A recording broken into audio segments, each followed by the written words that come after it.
Hello, I'm Jeff, Executive Vice President here at Amico Brent. Over 100 years ago, my grandfather founded Amico. Today, my brother and I carry on his legacy.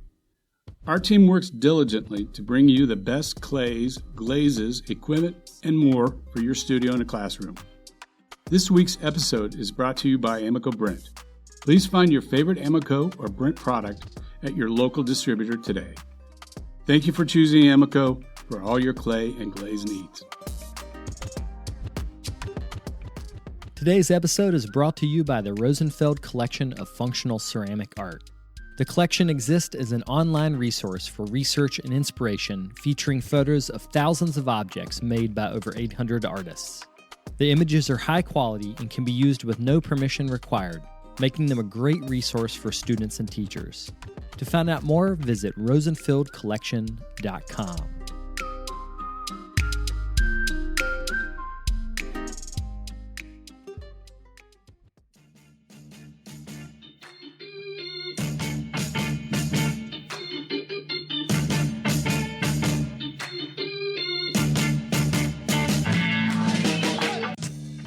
Welcome to the Tales of a Red Clay Rambler podcast, featuring interviews with culture makers from around the world.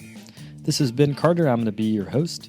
If you'd like more information on the show, please visit our website, talesofaredclayrambler.com.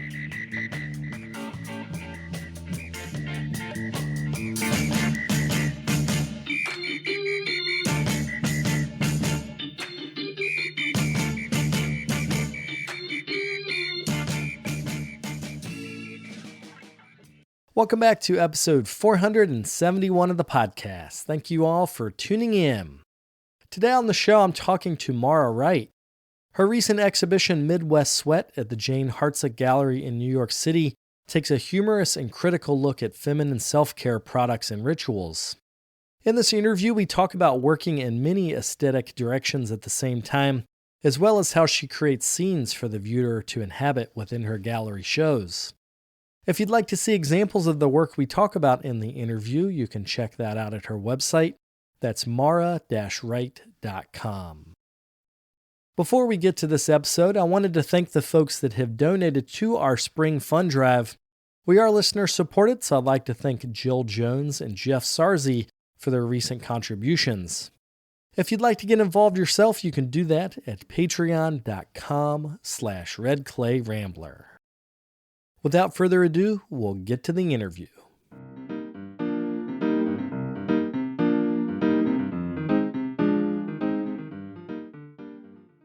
Well, let's start talking about growing up in the Midwest, because that's a theme we're going to come back to in the end. So where did you grow up? So I was raised in Columbia, Missouri, which is in the middle of the state. It's halfway between St. Louis and Kansas City. And it's really primarily a college town. It's like a lot of college sports. I feel like that was a huge part of just like my daily upbringing as a child. Not a lot of art focus at all. And so when I started drawing and just more seriously like liking art as I got older, that was when I started to just consider going to art school.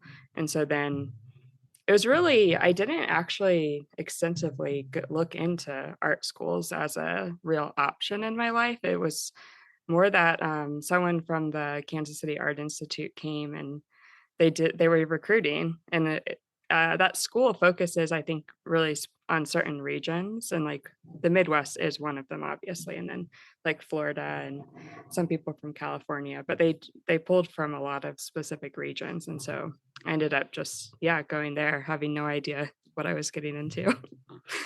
With the Art Institute, I've always wondered this, like as a teenager trying to convince your parents that you should go to a very expensive private art school, how does that work? Like, were your parents like, that's why don't you go to the state school?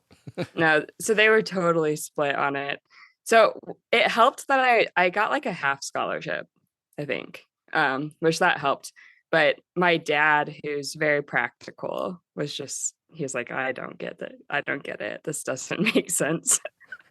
And then my mom, who I think has worked a lot of jobs that she wasn't in love with, but she's worked it within the medical field, but not like as a doctor or nurse, but just like within the field and in labs and stuff. And I don't think she's always loved that career path, but it worked for her, and she's done it for a long time. And she like fully supported me and my brothers just doing like whatever we wanted. And so she was kind of our cheerleader, whereas my dad was more of the, I don't know if this makes sense, but in the end, yeah, I got to do whatever I wanted, which I don't know. Sometimes I wonder if my dad was right, because it is for sure a hard path to follow. Well, my grandmother was the one that no matter what I did, she was always like, "Are you going to be able to make a living?" Like that was her favorite question to me. I think the thing that surprised everyone the most was I got a job right out of undergrad, like for like working for a good gallery, and it was I think it was a shock to everyone, including me. So Yeah, yeah. Talk about that interaction. Basically explain the Kansas City art scene for people that aren't familiar with that. well, so Kansas City, I mean, there's such a long history of ceramics there, and I didn't know that until I got to the Kansas City Art Institute. And the way the foundation program is structured, you kind of they introduce you to a whole spectrum of different parts of the practice, like 2D, 3D. You do a bunch of different like workshop type of. It's like more of a workshop structure in a way.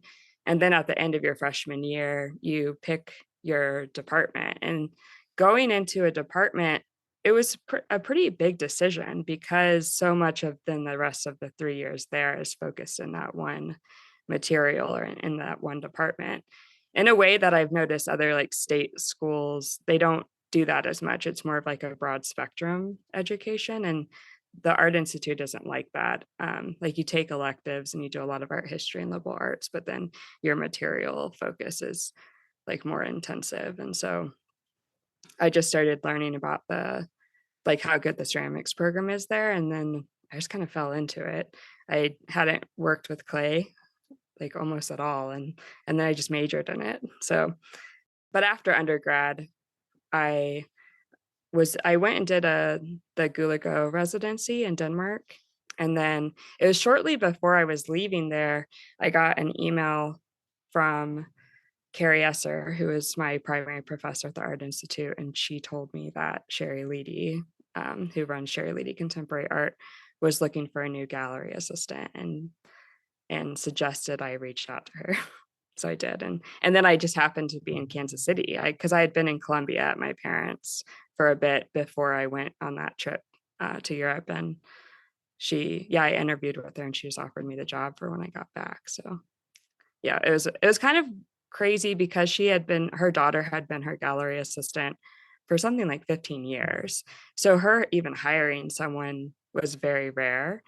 And then I just was offered that job with pretty much no experience.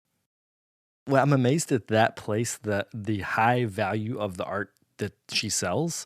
Like I'm just imagining installing a show that's worth like $80,000. She had a preparator. Okay, gotcha. So you didn't do that part. No. She had a preparator that she had worked with for years, and I would assist that person, but I was not responsible for that, fortunately. It's something I've gotten a lot better with now, but at that time, I was not doing that. I curated a show at Ensika. I must have been in Kansas City, and Victor Babu was in that show, and he sent me a platter that was probably 3 feet wide, porcelain platter. It was probably $10,000. And I was thinking, if I break this, like I'm gonna have to get, I can't make pots to pay off a $10,000 platter. I'm gonna have to leave ceramics and get a different job so I can just pay for this pot I broke. But thankfully, it stayed on the wall. Hopefully, it was insured, maybe too. Oh, I was so dumb. I was the curator of the show. No insurance. Oh, I see. Okay.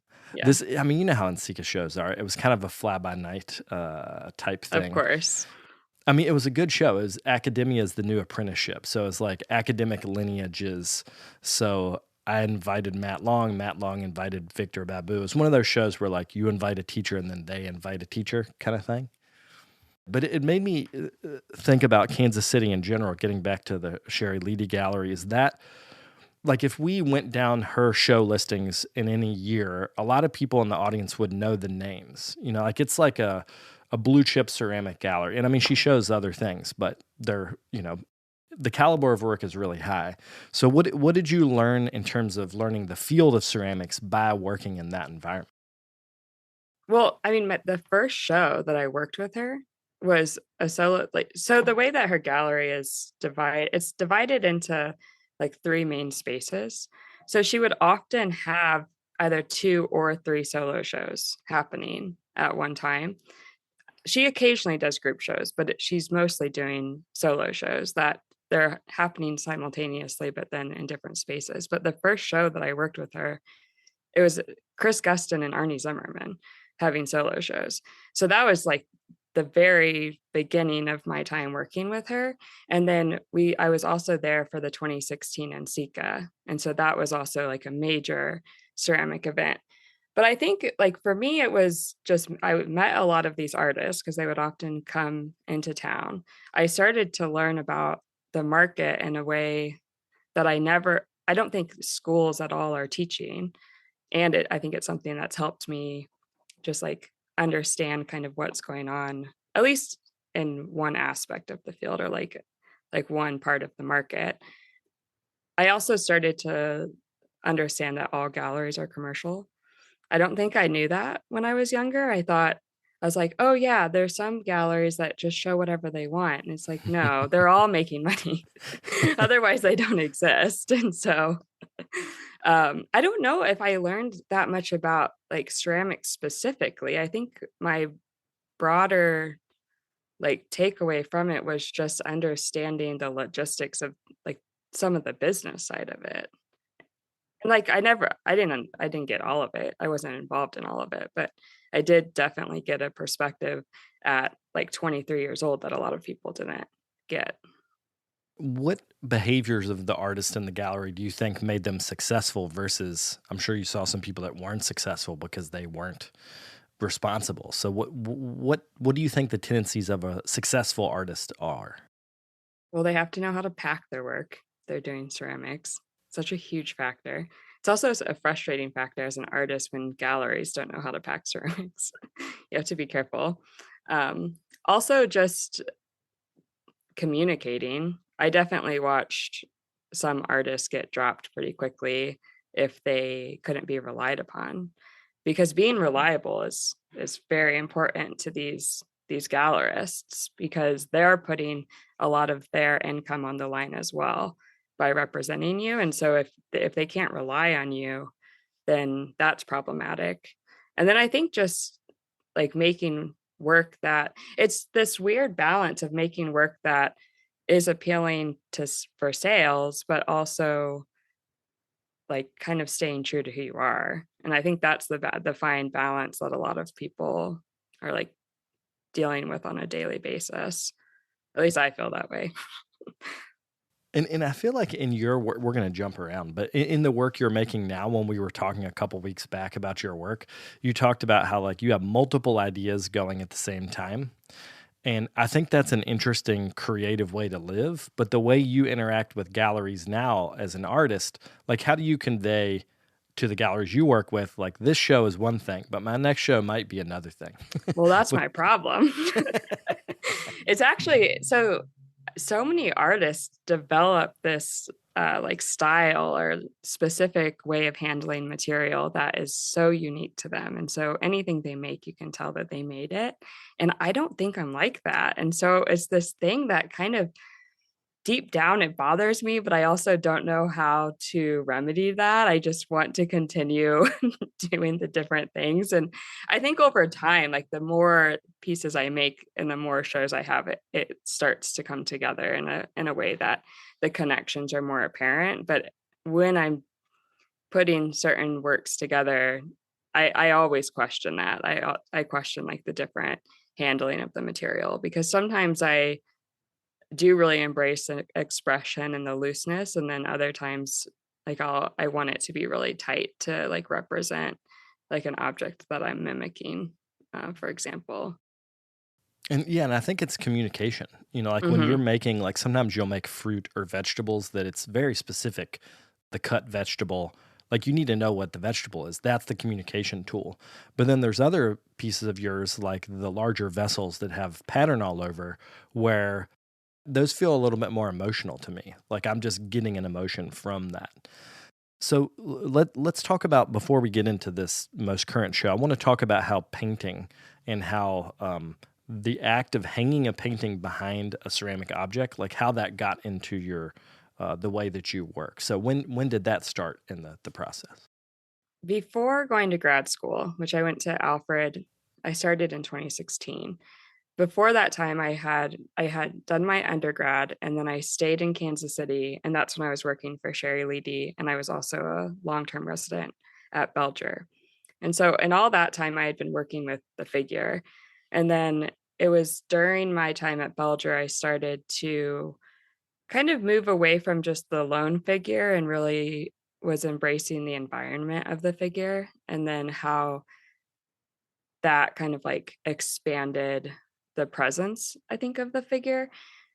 And then by the time I started grad school, I knew that I was not going to work with the figure anymore. I had had this weird kind of realization that I didn't actually think it represented me. The figurative presence is still really important in my work, and elements of the figure still show up, but having the figure as a subject went away. And so my first semester at grad school, I was primarily looking at painting. I was really starting to embrace color. Betty Woodman is obviously a huge reference in my work.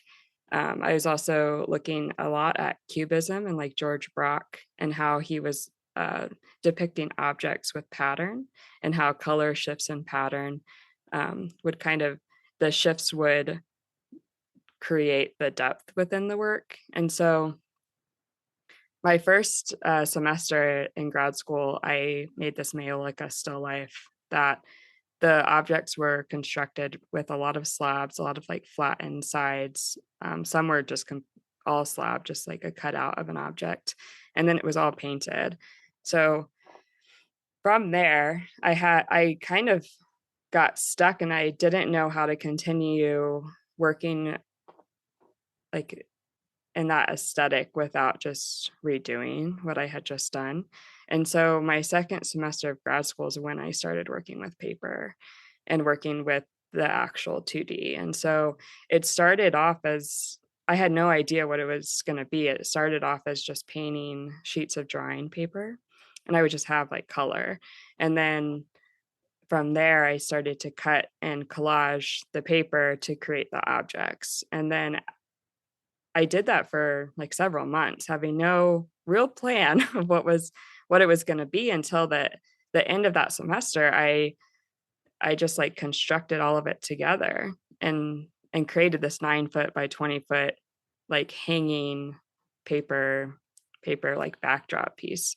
And so that was the beginning of it. And the first one I made, it was the cheapest drawing paper and tempera paint. And it took me, like, it was hours and hours of work, but the cheapest material ever. I mean, I was in grad school. So, and when I started it, I had no idea that it would become what it did. It really was just, I was just trying to figure out how to keep working and kind of keep the evolution of that, what I had been explored in the Maiolica work. I wanted to just figure out like a new way of doing it. And so, and I think the reason I've been working with paper and collage is because I work with the 2D and with like a 3D mindset, because I have this ability to constantly move all the components around, and that happens a lot. Like, as I'm making different things, they get shifted and rearranged over and over again. And I go through so many different compositions, and like I take a lot of photos of them so I can see it as a photo, because they're usually large enough that the photo really helps me get like a better perspective of what the image looks like. But yeah, I have a ton of the different images of different compositions of all these paper pieces. I think of that as the Photoshop effect. You're working with physical paper, but the Photoshop was the first tool I ever realized that I could go through 10 ideas in 10 minutes and I could just move layers around and do like that.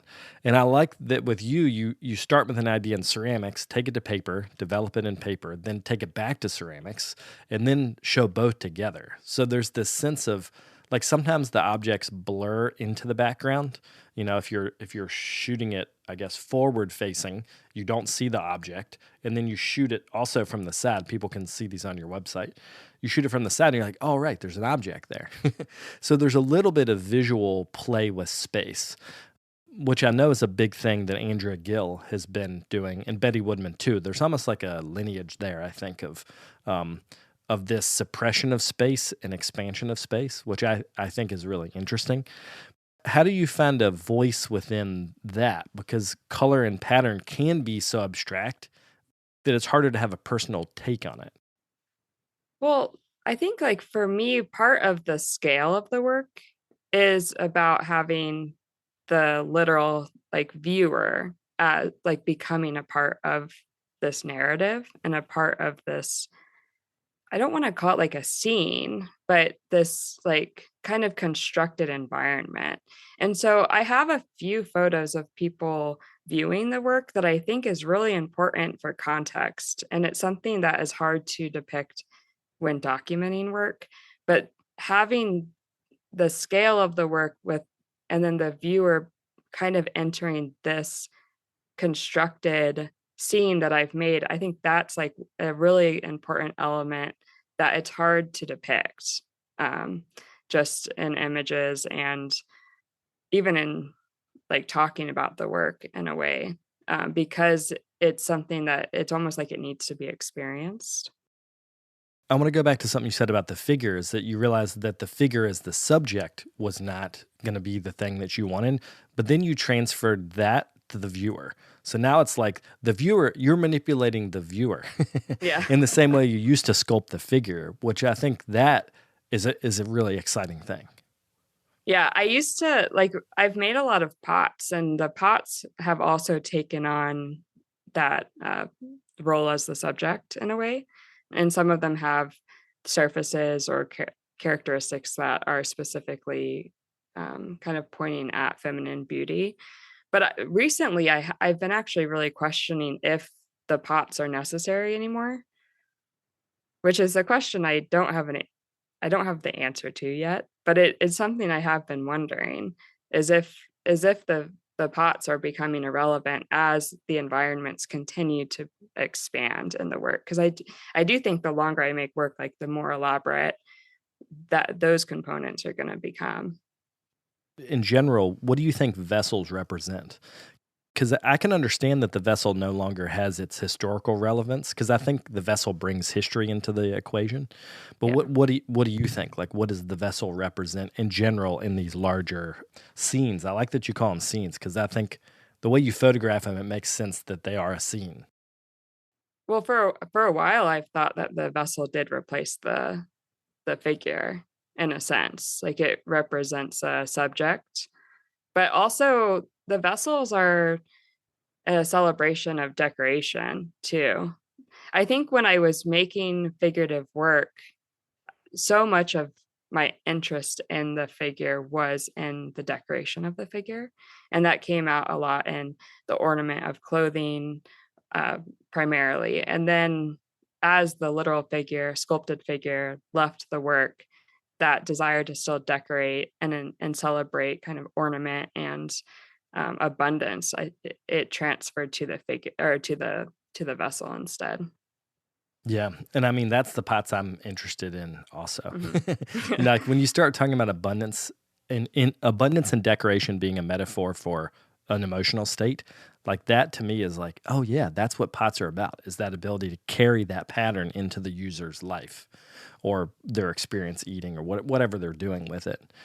Can you talk about the contrast between, like, let's say well, for one, I did not know that the backdrop was 20 feet. I mean, that's amazing. The first one from grad school, it was 20 feet long. Yeah, it was 9 feet wide by 20 feet. Okay. So what that does is totally takes up the peripheral vision of the person. So then they are in the scene, so to speak. And then as you've continued working on this idea, is like the backdrops get not as wide, but often tall. Like they're pretty big. People should look on the website or the Instagram. It'll really explain it. Can you talk about figuring out like the ratio of the scene, so to speak, to the objects in the scene? So that's something I had this huge realization about in this show at Greenwich House. The paper is so tall that it makes all of the ceramic work look small. And I don't really think that work is that small, especially for the space and just the capabilities of that gallery. The ceramic pieces are like pretty medium to large like size, but they look really dwarfed by the paper because that paper piece, I think it's about 6 feet by 10 feet. And in the space, it has a presence that then diminishes the ceramic work. And so that's something that I hadn't been as aware of until recently. And it's something I'll have to figure out. That gallery specifically, like the physicality of that gallery, the way you walk in and it's like a long corridor almost. Anytime you have a dominant color or a dominant pattern, people go right to that. And then also there's the window at the end. So you kind of get this one spot where there's a lot of light and there's a lot of like potential for objects to be wow objects. I've seen a bunch of shows there, and the way they install that gallery, often the showstoppers are down there at that end.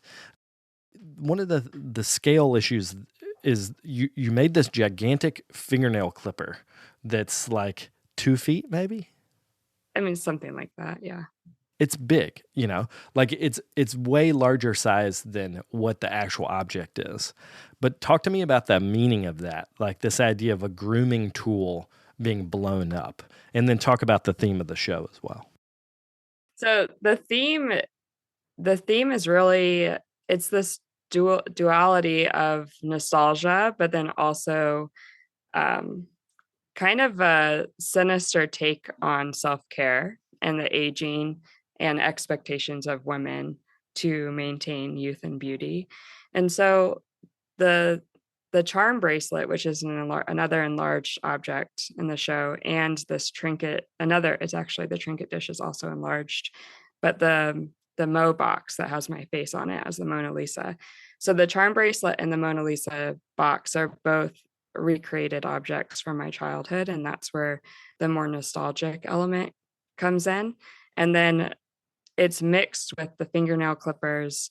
There's a conditioner bottle that says cultural conditioner, and then this small kind of melting like screw top bottle that says sexy serum. And so it's this play between these like nostalgic items, the charm bracelet especially, that I think a lot of people can relate to and take that image and have some form of connection or memory to those objects. It's something that's pretty iconic and recognizable, just as the fingernail clippers are and the conditioner bottle. And so the sinister take of the fingernail clippers, for me, it's like the object itself is, I think, pretty interesting. It's extremely common. I mean, I think everyone probably has them, but then I enlarged it to show the detail of it, but also I added the pointy teeth. And so that one, there's not as much like loaded meaning in it as I think the cultural conditioner and the sexy serum. It's more of part of it is about aesthetics, but also it's almost like this like daunting presence in the room. And it's titled Chompers because of the pointy teeth component. Yeah, and I feel like there's some cartoon or 80s movie in which objects were big and they try to attack people, and I cannot remember what it is. Do you have an idea of, like, did you make this up or did this come from something? I don't know that movie. I don't either. Some bad, like, B-rated sci-fi movie. Well, there is this thing with women and fingernails, though, and it's almost a pressure in a way for women to have these nice, long, manicured fingernails all the time. And in my adult life, that does not exist for me as a ceramic artist. It just never comes into play. And working with earthenware, I can't stand to have any fingernail at all. My nails are always cut so short. But it is kind of this weird expectation too of women by a lot of men to have these long nails that are painted all the time. And I often meet people that, especially from high school and friends that I've had for years that took really different life paths. And it's something that I always notice about them. They always have their nails done and they're always long. And then I just look at my hands and kind of put them in my pockets. But I also don't care at all. I'm not at all ashamed of it. It's a very practical part of the lifestyle that I've chosen. So when did you realize as a teenager growing up that you could decorate yourself? Because fingernail decoration, that's self-decoration. Makeup is self-decoration. Hair, I guess you could dye your hair, cut your hair. When did you realize wait, I can decorate myself? I think it's something I cared about probably starting in high school. I don't know if I guess middle school really is when it became more of a consideration. And then in high school, I started to embrace some of those more standard beauty expectations. And then as I get older, it just kind of goes away because I think for me, it brings attention and I don't really want that attention. So I let all of that go into my work now. I don't embrace it in my daily lifestyle. Well, it's interesting because in that way you live vicariously through the work, or the work satisfies that need for decoration, both as the representation of yourself, but also just that decoration is fun. Yeah, people always comment on how my work is always so colorful and kind of over the top in a lot of ways, but I don't present myself like that at all. I'm usually wearing black or gray. It's pretty simple. And so none of that abundance ever comes out in how I present myself, unless it's a costume party. Then I'll do it. Yeah. If it's a really special occasion, I always do it, but or I embrace it, but just not in my daily life. Well, let's talk about the cultural conditioner and the sexy serum. Is that what that was? Yeah. I didn't look this up, but the beauty industry is literally billions and billions of dollars. Mm-hmm. So can you talk about this idea of being conditioned that you could or should do that? A huge part of it, I think, is encouraged through media and just what we're constantly seeing, and not just social media, but also in the news and movies. It's being presented in this way that we have to care about it. And so, with social media, it's always in our face, just these women that are supposedly not aging. And I think that's a big thing that is critiqued among women and men, but mostly women that are in the public eye, as if if they show any signs of aging, they're all of a sudden getting attacked. The Sarah Jessica Parker, she was photographed, it was maybe a year ago or something. She was photographed in New York, just sitting at a restaurant and had gray hair and was just getting torn apart online. And it's for what? For having gray hair. And then if these celebrities do too much work, then they also get really bombarded by the media and heavily criticized. So it's this, I think, and that's the extreme of it, but it seeps into just our daily taking in of information. And then I think as a result, it just becomes part of our lifestyles too. So for me, those two things, the cultural conditioner bottle and the sexy serum, it's more pointing at these products that were sold to prevent aging. And I do think they're right. Sunscreen, obviously, it's really good for aging, but also just for your skin's overall health. But then it becomes more about all these other serums and different things that were sold, and it's promoted to us to kind of stop this natural process. And it becomes a pressure. It becomes this kind of daunting pressure of is it too late? Did I not did I miss the boat? But it's also, the information is so convoluted. Like, who knows what the truth is or what matters at all? And it's this cycle that I feel like kind of like haunts me at times. One of the pieces you made, now I don't think it was in the show, it wasn't in the Greenwich House show, but you made this set of hair that was in your studio, and it's like a fully like coiffed hairdo that's ceramic, and you could put it on as a helmet, but it's beautiful for one because the hair is, it's almost cartoonesque in the way that the locks kind of go down there. But then you said one time you did actually put it on, which somehow it's hilarious to me.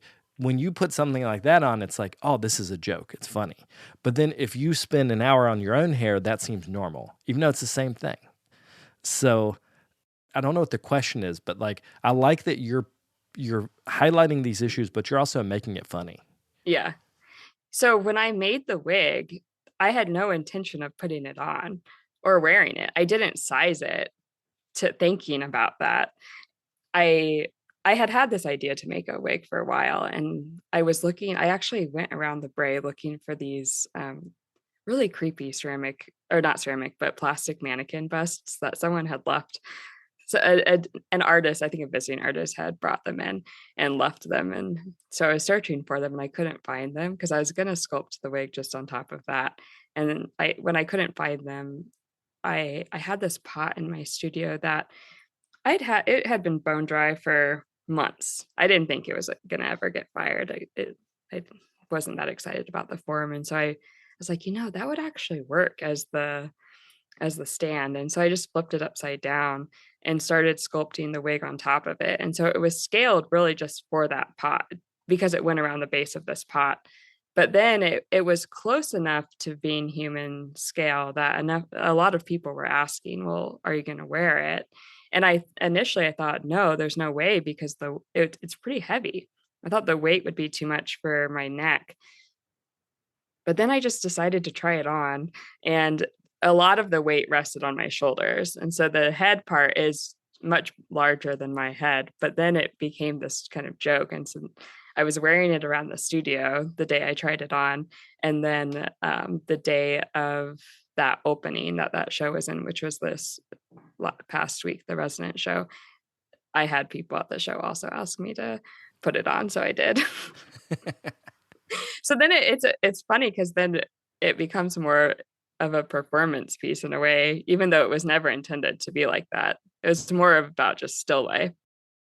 I can tell by the way you talk about work that you trust your intuition. Like you follow your inner feeling, like, let's see where this goes.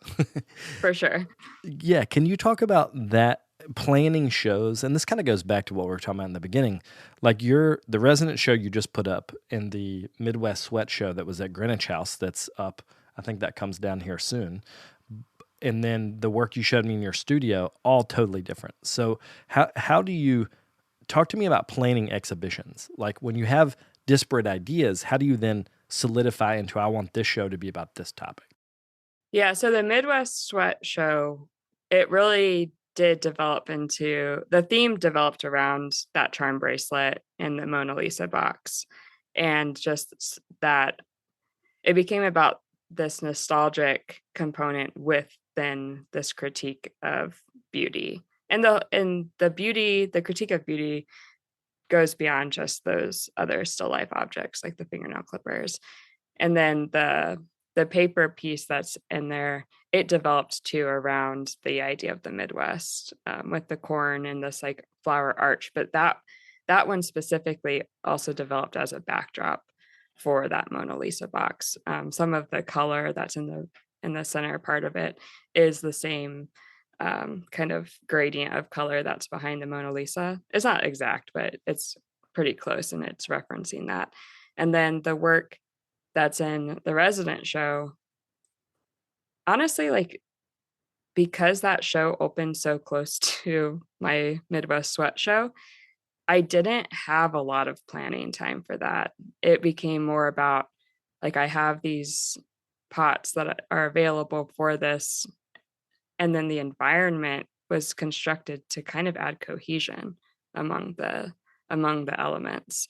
So that one wasn't planned out as much. It was more of, I didn't think the work looked good on its own, just in a white space. And I also really embraced this ability to be here on site and take the time to paint and create this environment that you don't get a lot of the time with shows that you're not like physically close to, like the show space. And so it's an idea that I've had for a while, and I really just took that as an opportunity to explore different display. And so the way that work was presented, it's in part because I didn't think the ceramic work had that much of a connection. I was like, there needs to be something to connect this better. And so it's not the most thoughtful approach, I guess, but Well, I think they're all valid, because when I saw the way you painted it's the wall behind the work is painted almost in the same way you paint your backdrops, but in this case it was just pattern, like a heavy pattern that goes across the whole thing and that relates to the pattern in the pots that are in front of it. yeah. And then there's 100 ceramic flowers on the wall too, that it's hard to understand that those are ceramic, but the flowers are direct flowers from the pots too. So those were made as another way to connect the different ceramic pieces in the show. To wrap up, I want to talk about just your trajectory in and out of gallery work, because that's how I really met you, is working together at the Archie Bray when you were doing exhibitions and I was doing podcast stuff. Because you talked about, you finished undergrad, you worked at Sherry Leedy, then you finished grad school, you came to the Bray to run the exhibitions. So can you just talk about that, like as an artist who needs to actually make a living, how you've used that gallery work to supplement your career as a maker? Yeah. In between undergrad and grad school, that was when I was working for Sherry. And that was the beginning of my, just like, that was the start of me working for galleries. And then right before I went to grad school, I just started to feel that I needed something more within my own practice of making. And that's when I went to grad school. And so honestly, I didn't have much of a plan for after grad school, but Steve called me and offered me the job at the Bray. So I had gone to the Bray as a short-term resident right before I went to grad school, that spring before I started grad school. And I had met him at NCECA, and just he was in the NCECA show that Sherry had in 2016, and we had just communicated when I was working for Sherry, and he was being shown in the gallery, and so he knew of my gallery experience. And so when the job opened up at the Bray, he just kind of cold called me and asked if I would be interested. And so I took that job right out of grad school because I didn't have much of a plan, honestly, as most, I think, people don't have plans until they're needing to go somewhere. And so I moved to Montana, and I already knew I loved Montana. And so I was pretty eager to come back here. And then working for the Bray, it was great. I loved my experience working for the Bray. I was running the exhibitions program. I was also doing the benefit auction, and then managing the permanent collection, and technically like oversaw the sales gallery. And so it was a lot, like within one position. And it was hard to continue making. I was making that whole time, but when I look back at my time working full time, I don't think that my work as an artist developed that much. I kind of feel like I was at this standstill, and I wasn't getting very many opportunities as an artist either. And so I came to this realization about a year ago that I really wanted to just take the time to pursue my own making practice again. And I was at a position where I could. So I had saved up a bit of money from working that I had in savings to kind of help me start this current endeavor. And now it's this realization of just trying to find a way to sustain it.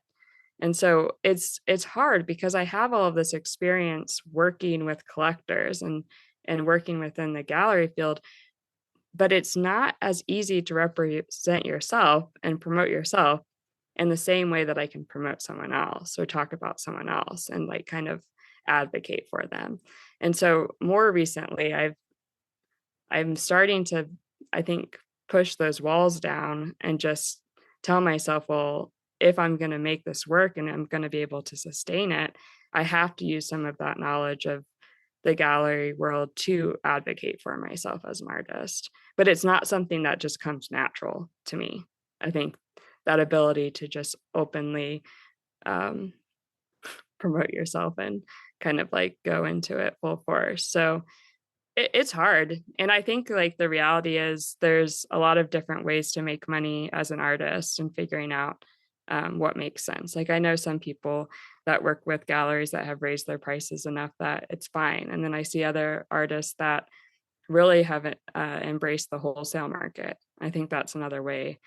But there's different options, and that comes with the type of work you're making too. And I think part of the experience that I had working with galleries is that I've met so many different artists, and just being at the Bray in general, I've met so many different people, and I've seen a lot of different approaches to just making this lifestyle work. But I'm still trying to figure it out for myself. Yeah, and having access to the collectors, I think, is important as your work gets more ambitious. So it feels like this Midwest Sweat Show, now this is almost like a way of working that you could do at another gallery in terms of like thematically blending painting and objects. Like you can do this again on a different topic somewhere else. But For sure. how do you sell $2,000 objects? You know what I mean? Like that is tricky. Yeah.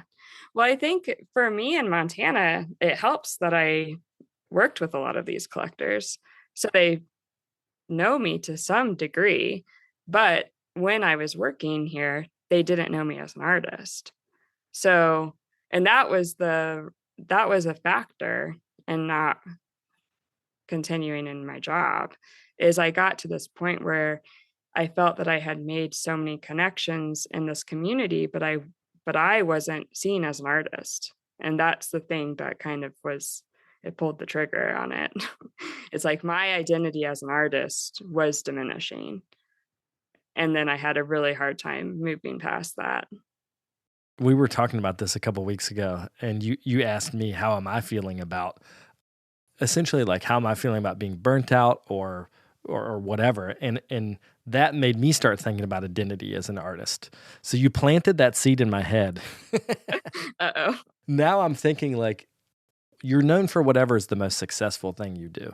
So it'll be interesting to see in your career how you can like reshape the way the community sees you through having these exhibitions. And I think you can. I mean, having a solo at Greenwich House is badass.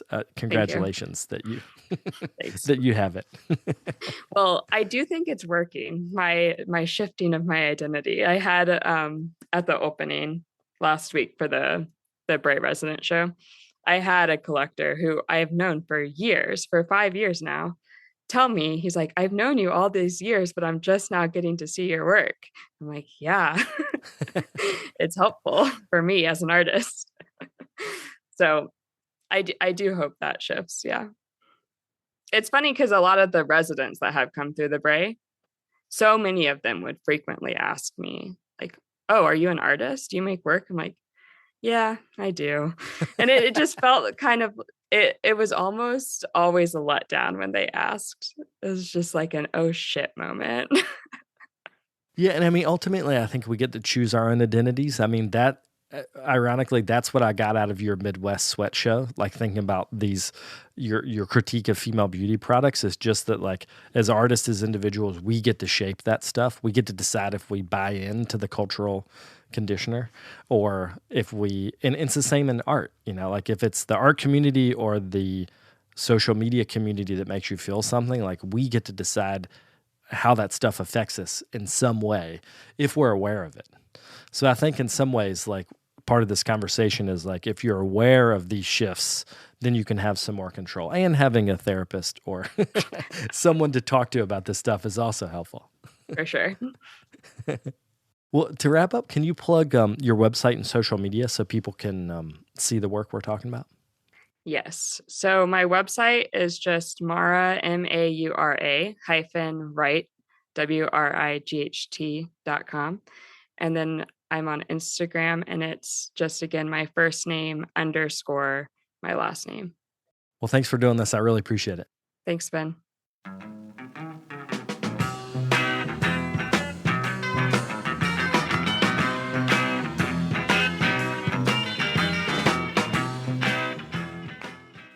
I'd like to thank Maura for coming on the show. It was a pleasure to chat with her. Got to see a bunch of her work in person a few weeks ago when I was out in Montana, and really enjoy the directions that she is moving in. Before we go, I'd also like to thank today's sponsors. That's Amico Brent, the Archie Bray Foundation, and the Rosenfield Collection of Functional Ceramic Art. If you're interested in becoming a sponsor on the show, you can get in touch through our network website. That's brickyardnetwork.org. I'll be back next week with another episode. Thank you all for tuning in. If you'd like more information on the artists on the show, or if you'd like more information about the workshops and events that I'll be having in the next couple months, you can follow me on Twitter, Instagram, and Facebook under Carter Pottery. Another great way to support the show is to leave me a comment on iTunes. To do that, search Tales of a Red Clay Rambler under iTunes Podcasts, and you'll find a page that's linked to our show. Thank you guys for the support.